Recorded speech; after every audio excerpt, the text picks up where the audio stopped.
Hello and welcome to Fast and Factual. My name is Utsaf Parekh and here are the top stories of the day. The United States has launched new attacks on Houthi targets in Yemen.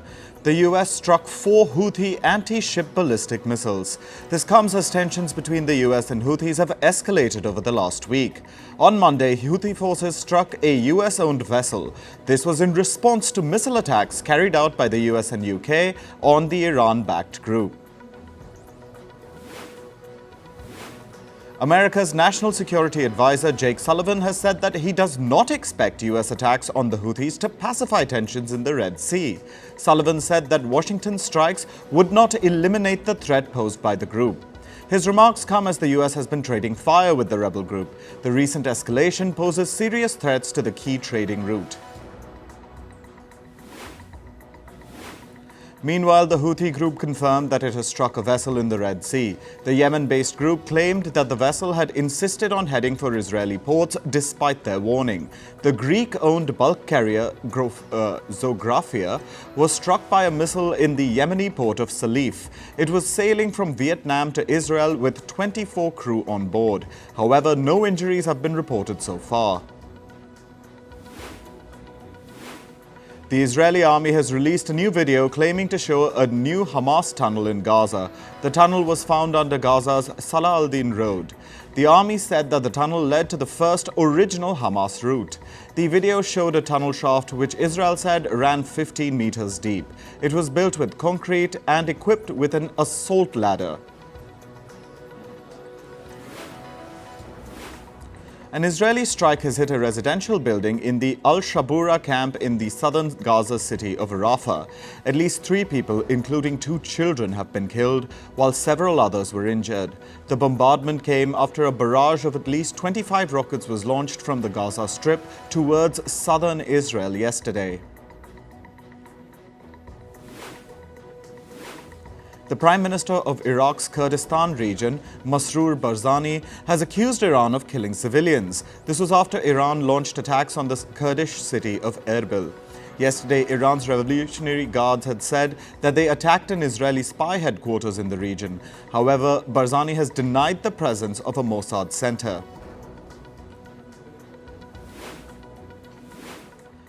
Iran has launched air attacks on Pakistan, targeting 2 groups of the militant group Jadish al Adl. Following the incident, Pakistan accused Iran of violating its airspace. It added that 2 children were killed and 3 others were injured in the attack.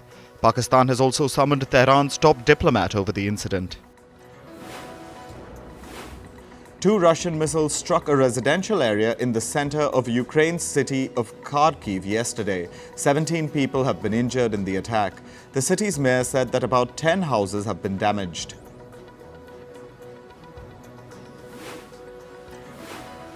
North Korean Foreign Minister Cho Son-hu held talks with Russian President Vladimir Putin yesterday. Earlier in the day, Chu had also held a meeting with her Russian counterpart Sergei Lavrov. The bilateral talks focused on expanding ties between the 2 countries. It comes amid international concerns over an alleged arms cooperation deal between Russia and North Korea. British Prime Minister Rishi Sunak is facing a rebellion within his party. This is over the Rwanda immigration legislation. Lee Anderson and Brendan Clark-Smith have both resigned as Tory deputy chairman. This is because they seek to rebel against Sunak over the bill. Sunak's party is deeply divided over the law. Some Conservative lawmakers say it goes too far, and others that it does not go far enough. Ecuador's armed forces are patrolling the country's waterways to combat criminal organizations. In the Gulf of Guayaquil, officials investigated the commercial vessels and fishermen navigating near the ports. Reports say they are seeking to prevent drugs or illegal substances from being loaded into the vessels. This comes after a wave of violence struck the South American country earlier this month. China's population fell for a second consecutive year in 2023. According to official data, the total number of people in China dropped by 2.08 million. The total population in 2023 declined by about 1.4 billion. The country's population was hammered by a low birth rate and a wave of COVID-19 deaths. This has added to the concerns of the world's second largest economy. Fewer workers and consumers are diminishing China's growth prospects.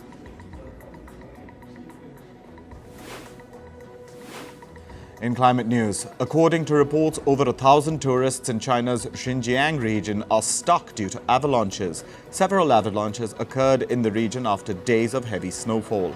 Local authorities have scaled up rescue efforts, but meters-high snow is impeding the work. Officials are working in deep snow to clear the mountain roads. The Arctic blast brought record cold temperatures to the western region of the U.S. A 2-year snow drought in New York ended with 3.6 centimeters of snow and freezing rain. The lowest temperature was recorded in Colorado, with the mercury dipping to minus 38 degrees Celsius. John Kerry has decided to step down from his position of U.S. climate envoy. He confirmed this at the World Economic Forum in Davos, Switzerland. According to reports, he will be assisting in U.S. President Joe Biden's re-election campaign.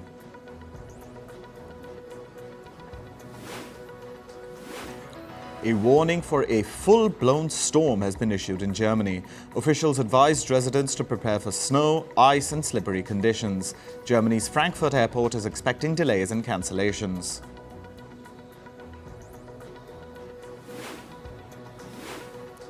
Heavy snowfall blanketed England's Liverpool region. The weather situation caused disruptions in traffic, and some local markets weren't able to open due to snow. The UK Meteorological Office issued a snow and ice warning for the Merseyside region. According to officials at the Indian Meteorological Department, the absence of snow in Kashmir's Gulmarg region is because of climate change. The region typically gets at least 130 centimeters in January every year, but it is yet to get snowfall this season. The reduced snowfall will impact Kashmir's water availability and agriculture.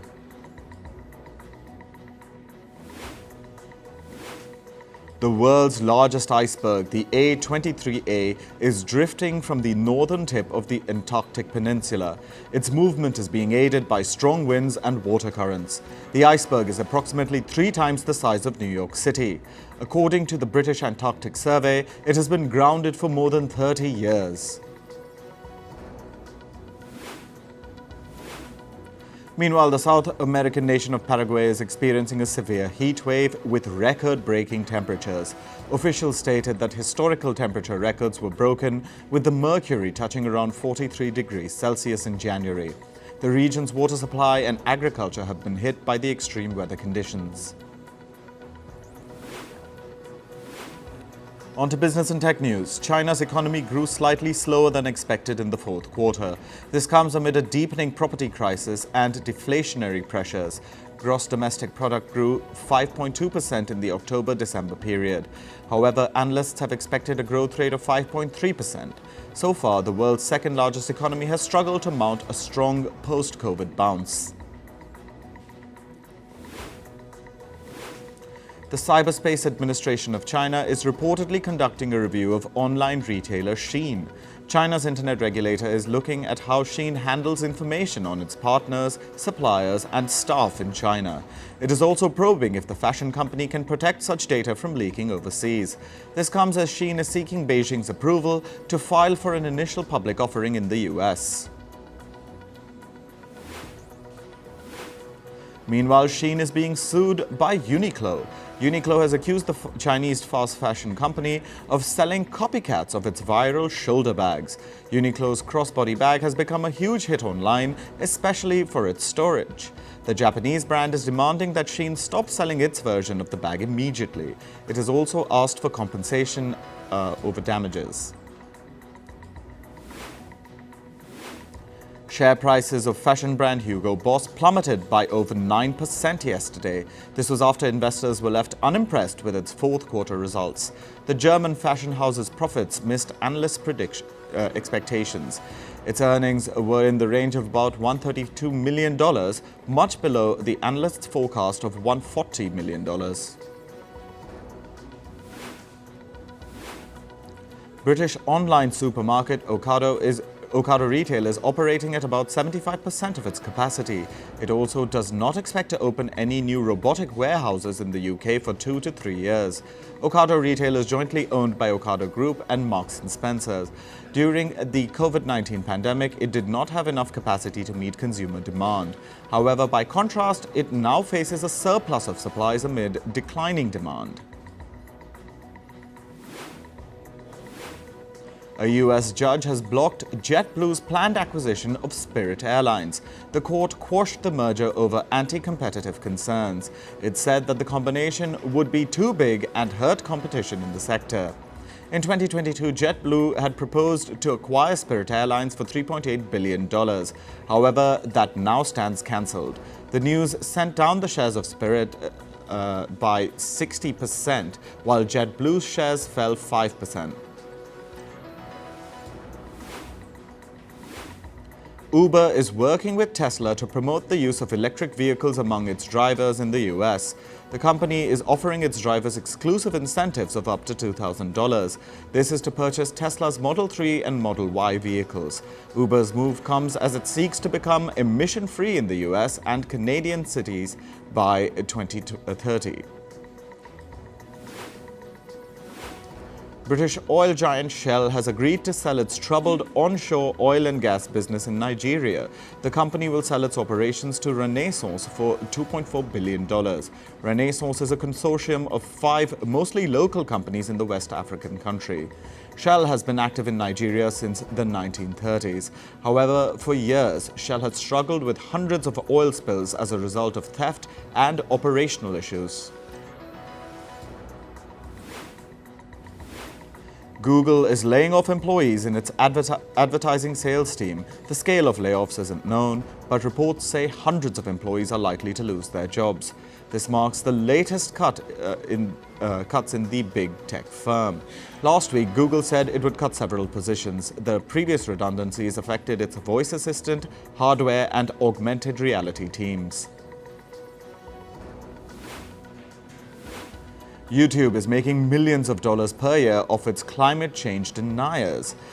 That's according to a report by the Center for Countering Digital Hate of CCDH. It's a non-profit that monitors hate speech. According to the CCDH, content creators have found a way to evade YouTube's policies on misinformation. Instead of denying the existence of global warming, they portray it as harmless or rather beneficial. However, YouTube has failed to monitor and take down these videos. Instead, running ads on their videos has proven financially beneficial for the company. Moving to sports, let's start with cricket. New Zealand beat Pakistan by 45 runs in yesterday's T20 match. Finn Allen scored a century to help the Black Caps set a target of 225 runs in 20 overs. Pakistan's Babar Azam led the chase and scored 58 runs, but his heroics fell well short. The men in green finished the chase at 179 runs with 3 wickets in hand. New Zealand have now clinched the 5-match T20 series against Pakistan 3-0. Zimbabwe beat Sri Lanka by 4 wickets in yesterday's T20 match. Charith Asalanka and Angelo Matthews both scored half-centuries as Sri Lanka scored 173 runs. Zimbabwe chased down the target in a nail-biting finish with 1 delivery remaining. Craig Irvine scored 70 runs to clinch the win for the African team. Zimbabwe have now tied the 3-match T20 series 1-1. Bangladesh all-rounder Nasir Hussain has been banned from international cricket for 2 years. The International Cricket Council, or ICC, has found Hussain guilty of corruption. The 32-year-old admitted to 3 charges connected with breaching the ICC's anti-corruption code of conduct. Hussain was found guilty of accepting an Apple iPhone 12 as a gift in September last year. In football, Namibia beat Tunisia 1-0 in the Africa Cup of Nations group stage match. The game was scoreless in the first half, but in the 88th minute, Houthis scored the winning goal. This was Namibia's first ever win in AFCON history.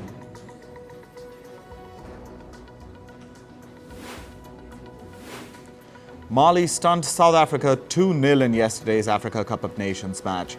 The game was scoreless in the first half. In the second, Mali scored twice in the 60th and then again in the 66th minute to seal the win.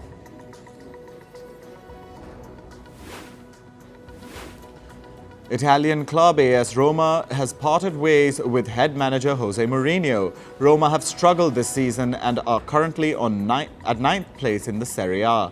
Mourinho was appointed coach of the Italian club back in 2021. Roma have announced former player Daniel De Rossi will replace Mourinho as the head coach.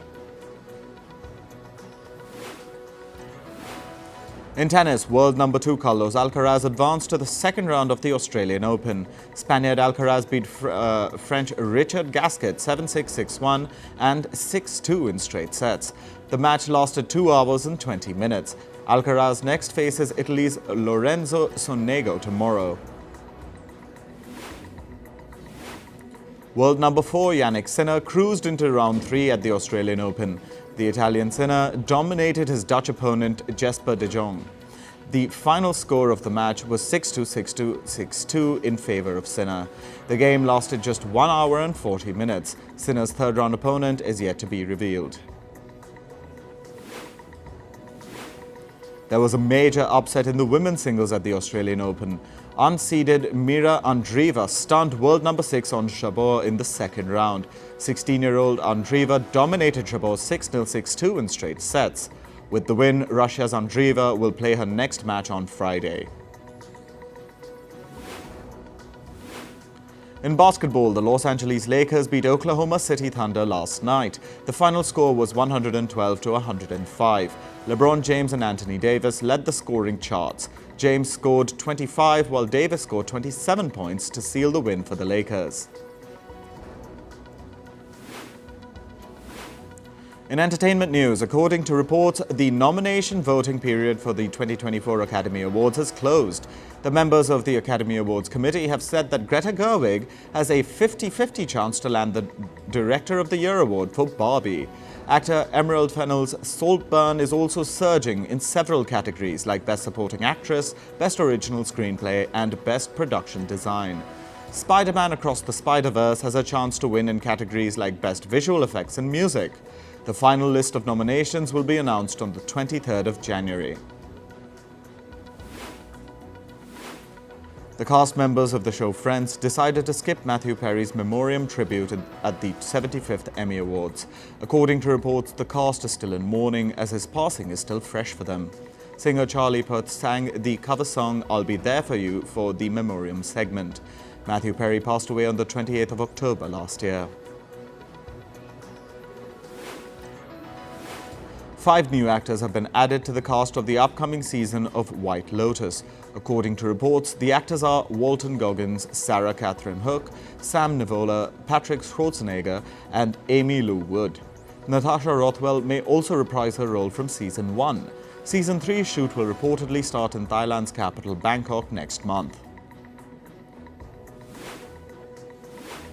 Stranger Things actor Noah Schnapp addressed his Zionism is sexy controversy after a year. Last year, Schnapp faced severe backlash online after a video of him distributing stickers of Zionism is sexy went viral. Now he says that all he wants is peace and safety for all the people affected by the Israel-Hamas war. Actor Ian Somerhalder has spoken about his decision to quit acting. He stated that he loved what he did for a long time, but he doesn't miss any of it. He was last seen in the Netflix series We Wars.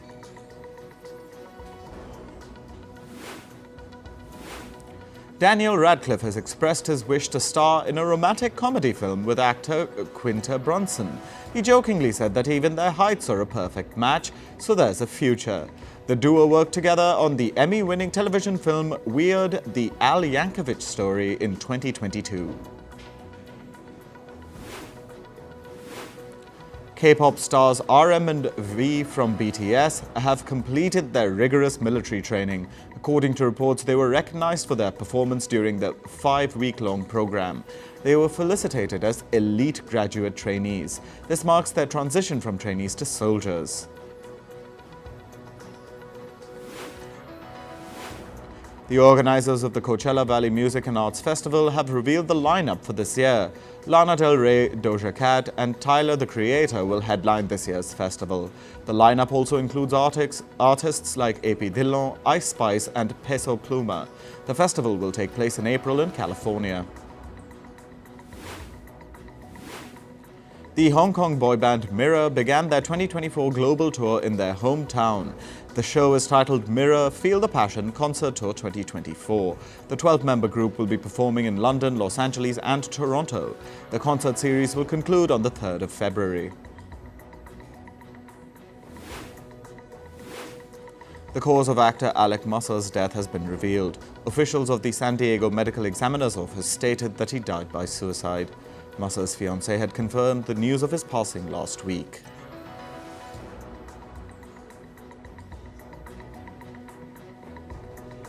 That's all for this episode of Fast and Factual. Thank you for watching. Stay tuned to First Post.